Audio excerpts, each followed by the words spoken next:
dovolíte, Michal Šimečka bol v Dunajskej Strede, kde mal taký výrok, že to, že sa rieši kauza jeho mamy, to je spravodajská hra Roberta Fica, že keby ste to okomentovali, že očakáva takéto spravodajské hry aj tým, že sa blížia potom voľby a tiež povedal, že má taký pocit, že ide po ňom tajná služba. Že ako to vnímate? Tak je to také zábavné, lebo už som raz tak vypovedal v jednej veci, dokonca týkala sa pána Paru, tej, za ktorú teraz ktorú sme komunikovali, ale tak ja som na začiatku presvedčil pani Šimečkovú, keď zakladala projekt Fórum, že ako budeme fungovať. Ja som jej tak vnúkol myšlienku, že preplácajme dvakrát faktúry, falošné výpisy robme, neurobme účtovníctvo. Ona počúvala moje vnuknutie a teda takto sa správala. Keď na to prišiel audit, štátny vládny audit a začalo sa to komunikovať, tak to nebola žiadna spravodajská služba, ktorá by toto nejak priniesla ako novinku.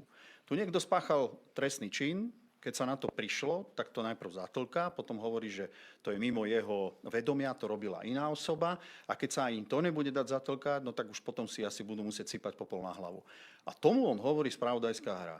No tak ak chce počuť nejaké protiargumenty, tak ak tu boli účelové procesy, do ktorých sa zapájali štátne orgány, ako je polícia a šťastie aj hovorím niektorí prokurátori, no tak to boli roky 2023. Tam sa fabrikovali kauzy. Tam sa vyrábali kajúcnici. A dobre hovorí pán doktor, keď sa vyjadruje verejne, že pozrite si aj iné prípady, kde figuruje dokazovanie na kajúcnikoch. Dobrý príklad je vražda Daniela Tupého. Čo to všetko spôsobuje, keď sa nedržia zákona policajti, keď sa nedržia iných dôkazov, ale sa držia nejakých výpovedí, kde pritom neprichádza tá reakcia, ktorá by mala prísť, že by bol niekto krivo obvinený, za krivé obvinenie obvinený, alebo za krivú výpoveď. Jednoducho sa ten inštitút tak zneužil, že sa začal využívať aj v politickom súboji.